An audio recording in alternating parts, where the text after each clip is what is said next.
I swear, if that smug bastard had said one more word, I would have rearranged his teeth into Morse code. We were at a dinner I never wanted. My wife, Ashley, had insisted, said she needed to talk. I thought maybe, stupidly, that after months of cold shoulders and fake smiles, she wanted to patch things up. What I walked into was a setup. There he was, Chase Donovan, her colleague. Tight black shirt, Jim Hohn's smirk, and the kind of cologne you could smell 3 tables away. He looked like he'd been carved out of arrogance. And Ashley, my wife, sitting next to him, hand just a little too close to his thigh, laughing too loud at jokes that weren't funny. I sat down, clenched jaw disguised as a smile. Ashley tilted her head sweetly, like she was introducing me to her favorite rescue puppy. Logan, this is Chase. You've heard me mention him from work. Oh, I'd heard. Too often. The mentor, the inspiration, the guy who just gets her.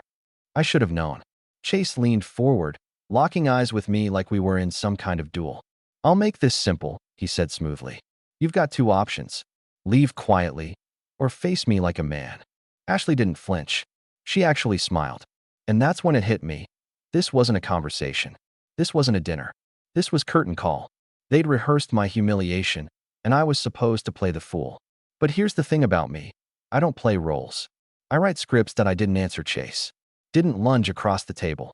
Didn't give him the brawl he clearly wanted. Instead, I smiled. Not the friendly kind. The one I reserve for board meetings when I already know the numbers are cooked, but the other guy doesn't. The kind of smile that says, keep talking, I've already buried you.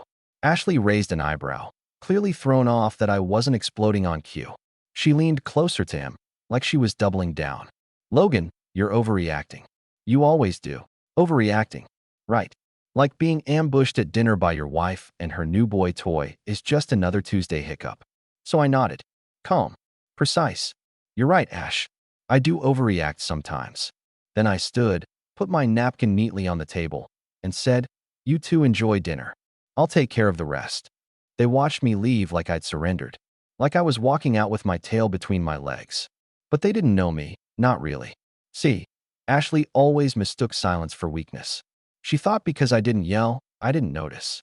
But silence isn't surrender. Silence is strategy. When I got home, the house smelled different. Her perfume was stronger, mixed with something musky, foreign. A second scent.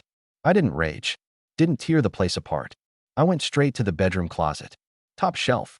Behind the stack of sweaters she never wore. And there it was, a small red shoebox. Inside, receipts. Hotel stays. A necklace she'd never worn around me. Even a receipt for lingerie, wrong size, by the way. She'd forgotten I noticed details. I sat on the edge of the bed, the box on my lap. My hands didn't shake. My chest didn't burn. Instead, I laughed. A dry, humorless laugh that echoed in the empty room. Because here was the truth. She thought she was playing chess. But I'd been studying the board long before she made her first move. And from that night on, I stopped being her husband. I became her historian. Every lie, every receipt, every whisper in the dark, I was going to catalog it all. Because when people like her slip the mask, the real fun begins. The next morning, she breezed into the kitchen humming like a schoolgirl. Hair tied up, coffee in hand, scrolling her phone like nothing in the world could touch her. Morning, she said casually, leaning against the counter. Sleep well. I slid the shoebox across the table. Like a baby. She glanced down, saw the box, and frowned. What's this? History, I said. Then I bit into my toast like we were talking about the weather. She lifted the lid, sifted through the receipts, and for a moment her face flickered, like static on a broken TV. Then she laughed. You went through my things? Logan, you're paranoid. Paranoid. I almost admired the audacity. She didn't deny the hotel bills. The necklace, or the lingerie, just went for the jugular. Make me question myself. I didn't take the bait. I just smiled, wiped my hands, and said, relax, Ash. I'm just keeping records. You know me. I like things organized. And I meant it. Because in my office upstairs, behind the dull brown filing cabinet she never noticed, a new folder was growing. Labeled neatly, exit strategy. Emails, screenshots, bank transfers. A paper trail of betrayal. I even synced her phone to the old iPad months ago. She thought it was just for Netflix in the guest room. Every giggle-filled text, every late-night meeting that turned into a hotel rendezvous. I had it all. One gem stood out. He's nice but dull. A placeholder. My life started late. His reply, a flexed arm emoji and a photo from a hotel bathroom mirror. Placeholder. That one stuck. I didn't slam my fist. I didn't throw the iPad. I just saved the thread, printed it, and added it to the growing stack. That evening, Ashley leaned in the doorway, still in her work clothes, arms crossed. You've been quiet lately. What's going on in that head of yours? I looked up, smiled, and said, just thinking about investments. She rolled her eyes. Always so boring. But here's the thing. Boring men build arsenals. Boring men win wars while their wives are busy taking selfies in hotel bathrooms. And I had already decided. Ashley was going to star in her own downfall. She just didn't know the script had already been written. There's an art to pretending you don't know. It's like playing poker with someone who thinks the mirrored sunglasses make them invincible. Meanwhile, you're staring at their reflection and reading every card in their hand. That was me with Ashley. She thought she was clever. Thought the late team dinners and random girls' nights were smooth cover. But here's the secret. Once you stop being the husband and start being the historian, their whole routine reads like a badly written play. And like any play, you don't interrupt the actors. You let them finish their lines, hit their marks, take their bows. Because the longer the performance, the sweeter the closing act. It started small. One night over dinner, I asked, "So, who's Chase?" Her fork clattered a little too loud against the plate. "What?" I shrugged. "You've mentioned him a couple times. Just curious." Her eyes narrowed, calculating. Then the fake laugh. "Oh, please. He's just a colleague. You're not jealous, are you?" "Me?" I leaned back, sipping my wine. "No. You know me. I don't rattle easy." And it was true. I wasn't rattled. I was baiting, letting her think the hook had no barb. She smiled, relieved, and went right back to her salad. That's the thing about people like Ashley. They don't panic when they're caught. They panic when they think you're not paying attention. The next week, I forgot my wallet at home when she claimed she had a late dinner. I stopped by the restaurant she said she was at. Of course, she wasn't there. I didn't confront her. I just slipped the receipt for my own meal into my pocket, dated and time-stamped. Evidence. When she waltzed in later, smelling like perfume that wasn't hers, she smiled. "Oh, you're still up?" "Yeah," I said, showing her my half-finished crossword. "Can't sleep until I get 13 across." She kissed me on the cheek, called me boring, and went upstairs. She didn't notice I was smiling into my coffee. Another night, she came home late and left her purse on the counter. I pretended not to notice. When she went upstairs to shower, I checked. Inside was a hotel keycard. The birthstone. Funny thing, I'd recognized the wallpaper in that shirtless mirror selfie her boyfriend sent. Same hotel. Same pattern. It all clicked like gears in a machine. I slid the keycard back exactly where I found it, then sat at the table until she came down, hair wet, robe tied too loose, glass of wine in hand. "You're still up?" she asked. "Yeah," I said, closing the ledger I'd been working on. Numbers don't sleep. She rolled her eyes and padded off to bed. That's when I realized something crucial. She wasn't even trying to hide anymore. She thought she was untouchable. And when someone thinks they're untouchable, that's when they leave the biggest fingerprints.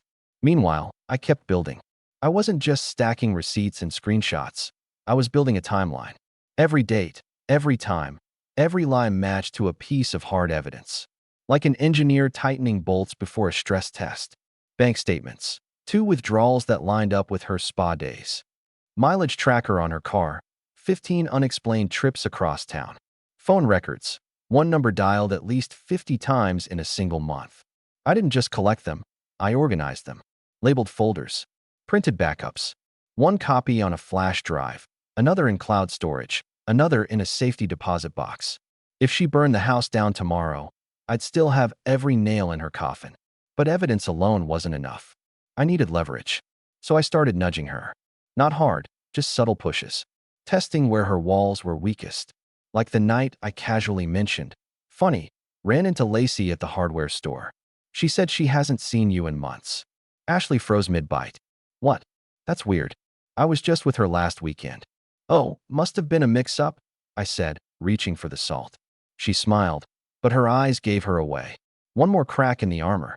Or when I asked, "Hey, what's the birthstone like?" Thinking of taking a client there for dinner. Her grip tightened on her glass. "Why?" "Just curious. Heard it's nice." She forced a laugh. I. I've only been there once. For work. I nodded, hiding my grin behind the newspaper. Figures. Probably not worth the price. She changed the subject fast, but I saw it. The panic of someone realizing her little secret hideaway wasn't invisible anymore. All the while, I stayed calm. Friendly, even. The trick was to never let her see the storm building under the surface. At night, I'd lie in bed listening to her phone buzz on the nightstand, messages lighting up the screen. Sometimes she'd turn it face down. Sometimes she'd giggle softly in the dark. And I'd just close my eyes, breathing slow, memorizing every sound. Because I knew what she didn't. Silence was my weapon. Then came the moment that told me she was too far gone to ever come back. We were sitting on the porch one evening, her sipping Chardonnay, me with black coffee. The air was quiet, cicadas buzzing in the distance. She sighed, leaned back, and said, "You know, Logan, you're lucky I even let you touch me." Just like that. Cold. Dismissive. Like I was some charity case she tolerated out of boredom. I didn't flinch. Didn't even blink. I just nodded, finished my coffee, and said, "You're right. I am lucky." She smirked, thinking she'd won another point in her private game. But what she didn't see was me slipping another note into the folder upstairs, another piece of testimony for the jury that would one day tear her world apart. Because here's the truth. Ashley thought she was rewriting the story of our marriage. She thought I was the placeholder, the boring background character in her glamorous new life. But what she didn't realize was this. I wasn't the placeholder. I was the narrator. And the narrator always decides how the story ends. That night, after she'd fallen asleep, I walked into my office and opened the oak box I'd carved years ago. Still empty, waiting. It had been meant for cufflinks once upon a time. But now, it was going to be the vault where I placed the final artifact, the one that turned suspicion into judgment. I ran my hand over the smooth wood, the brass hinges polished last spring. Funny, I'd made it as a gift for her once. Now it was going to hold the truth that would dismantle her. I looked at the growing stack of evidence beside me. Emails, photos, receipts, call logs. All neat, chronological, irrefutable. And I whispered to myself, not yet. Let her hang herself a little longer. Because sometimes the cruelest revenge isn't rage. It isn't screaming, or slamming doors, or throwing plates. It's patience. Cold, surgical patience. And I had more of it than she could ever imagine. The funny thing about people who cheat is they always think they're the predators. Slick, cunning, untouchable.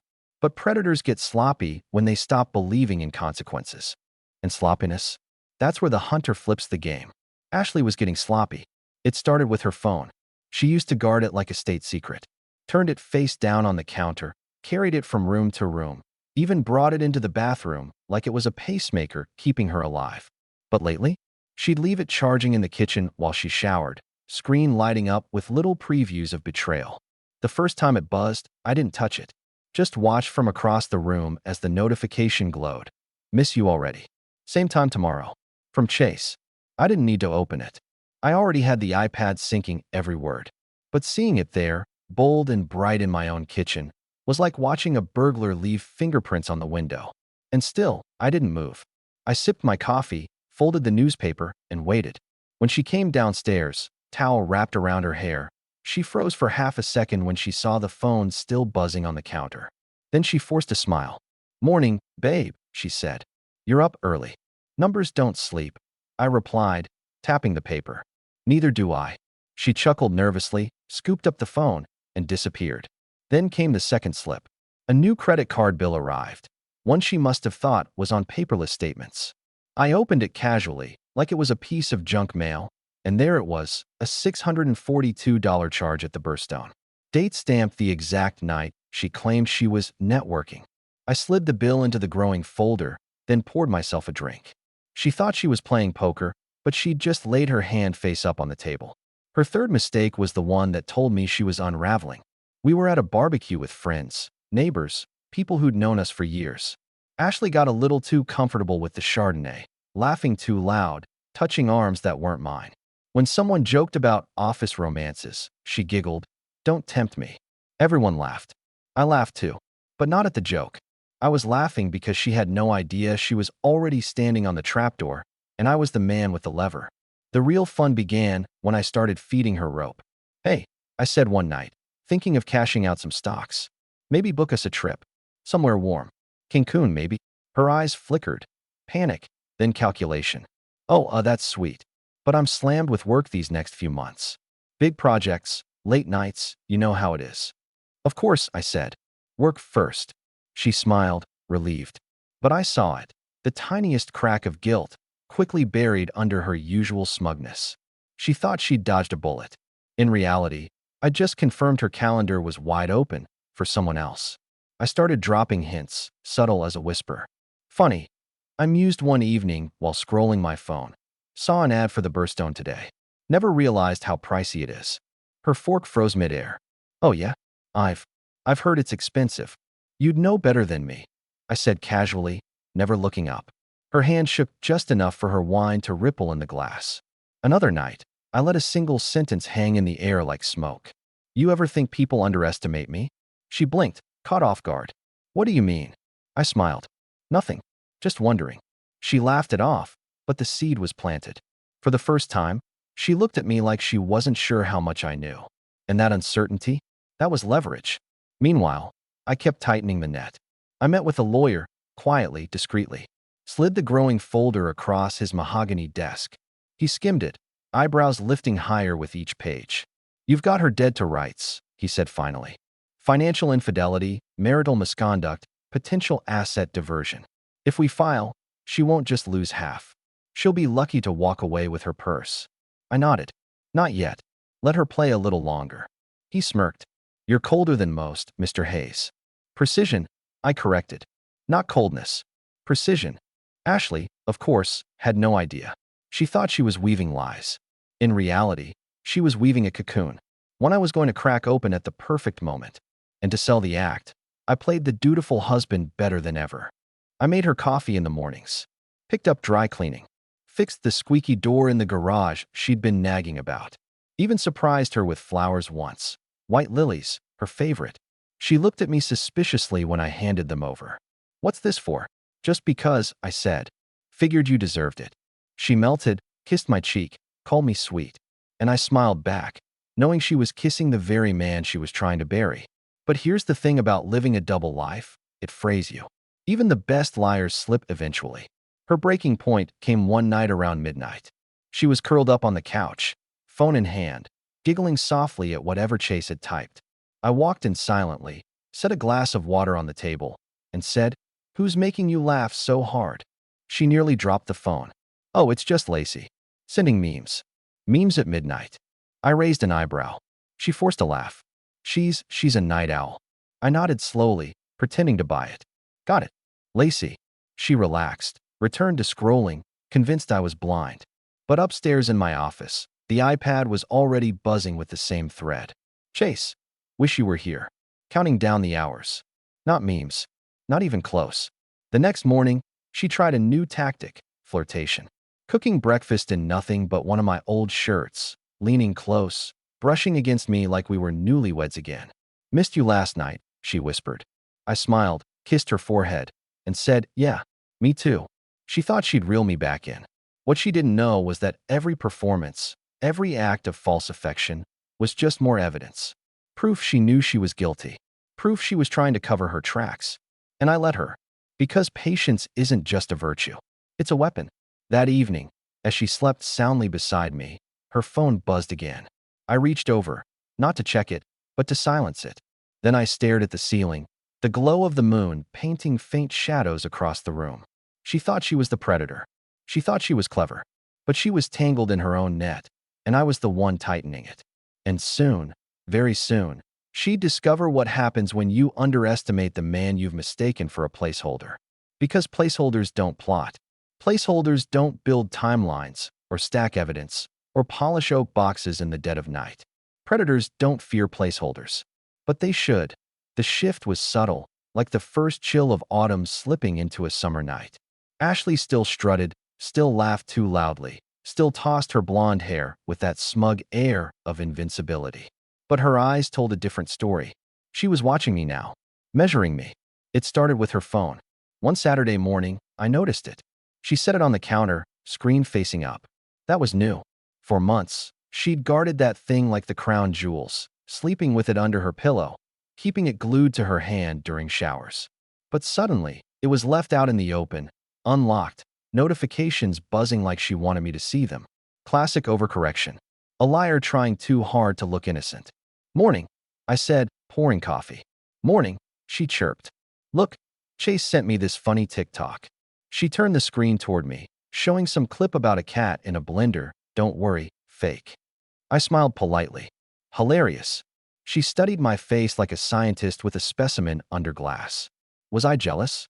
Suspicious? Did I even care? What she didn't realize was that I had already read every private word between them, saw every selfie, every inside joke, every secret meeting disguised as overtime. And I wasn't jealous. I wasn't even angry anymore. I was patient. The second sign came a week later. Ashley suggested a date night. Out of nowhere. "Let's go to that Italian place downtown," she said, twirling a strand of hair. "You know, the one with the string lights on the patio." I raised an eyebrow. She hadn't suggested a date night in months. Not since before Chase slithered into our lives. "Sounds nice," I said. She beamed. "Too wide. Like a car salesman who just upsold you the undercoating." At dinner, she was attentive, laughing at my jokes, reaching across the table to touch my hand, asking about my work like she actually cared. Anyone else would have thought she was sincere. But I saw it for what it was, damage control. She was starting to wonder if I suspected, starting to patch the leaks before the ship sank. "Do you love me?" she asked suddenly, halfway through dessert. The question was so abrupt it almost made me laugh. "Of course," I said smoothly, taking a sip of wine. "Why?" She smiled, but her eyes flickered. "Just checking. Checking. Not asking. Not wondering. Checking. Like a thief making sure the door was still locked." Meanwhile, my plan was evolving. I'd spent weeks gathering, documenting, building the timeline. Now it was time to tighten the screws. Not all at once, slowly. So she'd feel the ground shifting beneath her feet without knowing why. It started with money. Ashley had a little personal account, one I'd quietly monitored for years. She thought it was her private stash for yoga classes, brunches, little indulgences. But lately, that account had more activity. Hotel charges, business dinners, odd withdrawals. I called the bank, froze the card. 2 days later, she came storming into the kitchen, waving the declined statement. "Logan, my card isn't working. Do you know anything about this?" I didn't look up from my paper. "Must be a bank error. I'll call them Monday." Her lips tightened. "It's embarrassing. I tried to pay for coffee and—" "Funny," I said, sipping my coffee. "You usually use the joint account for little things like that." Her face paled, just slightly, before she masked it with a scoff. "Well, maybe I wanted some independence." "Of course," I said, folding the paper neatly. "Independence is important." She left in a huff. But I saw it, the unease. The first sting. The next strike was even quieter. I logged into the iCloud account and deleted 3 photos. Just 3. Nothing scandalous. Just selfies she'd taken in hotel rooms. She noticed the next day. "Logan," she called from the bedroom, voice sharp. "Did you touch my phone?" "Nope," I replied, adjusting the lawnmower blade in the garage. "Well, some of my pictures are gone." "Must be a glitch," I said. "Tech does that sometimes." She didn't respond. But later that night, I caught her watching me from across the room, her eyes dark, searching. That was the beauty of it. She didn't know how much I knew. And not knowing? That was poison. Then came the confrontation I'd been waiting for. It was a Thursday evening. She came home late, smelling faintly of cologne that wasn't mine. Threw her purse on the counter a little too hard. "You've been different lately," she snapped. I raised an eyebrow. "Different how?" "Quiet. Distant. Like you're hiding something." The irony nearly made me laugh out loud. "Hiding?" I repeated calmly. "What would I be hiding?" She crossed her arms. "I don't know.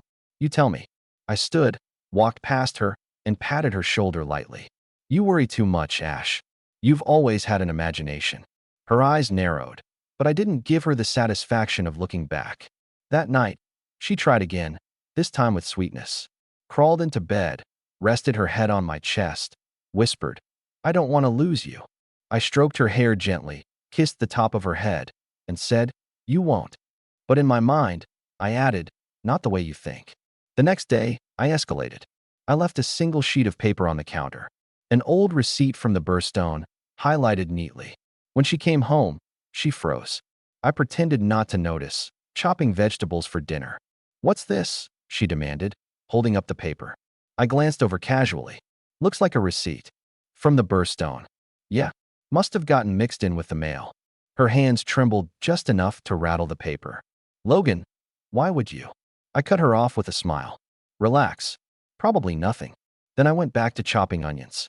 She stood there, silent, unsure if I was bluffing. And that's exactly where I wanted her, drowning in doubt, second-guessing every move. That weekend, she tried a new angle, interrogation.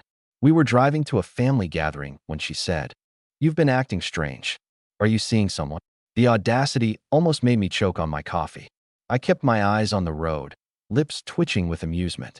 "You really think I'd have the time?" She studied me, waiting for a slip. But I didn't give her one. "No," she muttered finally. "You wouldn't." And she was right. I wasn't seeing anyone else. I was seeing her unravel, piece by piece. By now, the dynamic had shifted. Ashley wasn't strutting anymore. She was circling, testing, watching me the way I used to watch her. But here's the thing. When you're already tangled in the net, no amount of wriggling matters. The more you fight, the tighter it gets. And Ashley was wriggling. Hard. One night, as she drifted off beside me, I stood at the window, watching the moonlight spill across the backyard. The oak box sat on my desk downstairs, empty but waiting. The folder was thicker than ever, evidence stacked like bricks in a wall. She thought she was catching on, thought she was piecing together my silence. But she didn't realize that by the time she figured out the game, the ending had already been written. And in that ending, Ashley wasn't the predator. She was the prey. The thing about pressure is this. It doesn't always break someone loudly. Sometimes it's quiet. Little hairline fractures, invisible at first, until one day the whole dam bursts. Ashley's cracks started showing in everyday life. She'd snap over small things. A forgotten grocery item. A towel left on the floor. She'd slam cabinets harder, mutter under her breath, sigh like the air itself was plotting against her. I'd sit at the table with my coffee, calm as stone, and watch her storm. Because every slam, every mutter, every twitch of her told me she was fraying. One night, she actually accused me of moving her car keys. I found them exactly where she'd left them, on the counter under her purse. "Strange," I said, handing them over. "You should be more careful." She stared at me, lips pressed tight, like she knew there was more to that sentence than I said. And she was right. Then came the moment I knew she was done playing offense. She came home early one afternoon, found me at my desk, and leaned against the doorway with folded arms. "Logan," she said, "if you had something to tell me, you'd say it, right?" I didn't look up, just kept typing. "Of course. Because I feel like," she hesitated. "I feel like you've been distant." Finally, I turned and gave her a long look. "Maybe I'm just giving you space." She blinked, tried to read me, but I gave her nothing. That was the night she started drinking more. The unraveling came to a head 2 weeks later. Ashley was pacing the kitchen, phone in hand, whispering into it like a conspirator. I walked in quietly, poured myself a glass of water, and said, "Who's that?" She nearly jumped. "Oh, Lacey. Just catching up. Good friend, that Lacey," I said, sipping. "Seems like you talk to her more than anyone else these days." Her face froze, just for a split second, but I caught it. Later that night, as she showered, I scrolled through the iPad sync. Not Lacey. Chase. Of course. His latest gem. He's clueless. Don't worry. Soon we'll be free. Free. I saved the thread, printed it, and slid it into the folder. The next morning, I left one page, just one, on the counter. No explanation. Just the text. He's clueless. When she saw it, her face went white. "Logan," she stammered, "what is this?" I glanced over my toast. "Looks like a message." Her hands shook. "Where did you get this?" "Must have been in the mail," I said deadpan. She sputtered. "This is insane. You're spying on me." "Am I?" I asked calmly. Her jaw clenched. She crumpled the page, tossed it in the trash, and stormed out. But I noticed she didn't touch her phone for the rest of the day. The beauty of patience is timing. You don't strike too early. You let them hang themselves first. I waited until the anniversary dinner.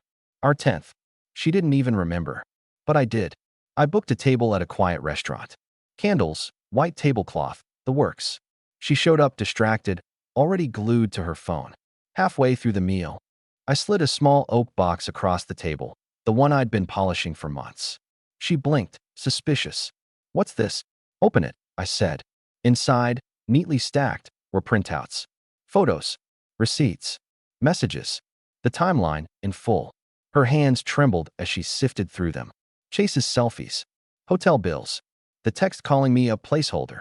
Finally, she looked up at me, eyes wide with panic. Logan, I can explain. I smiled. I'm not asking for an explanation. Then what is this? She whispered.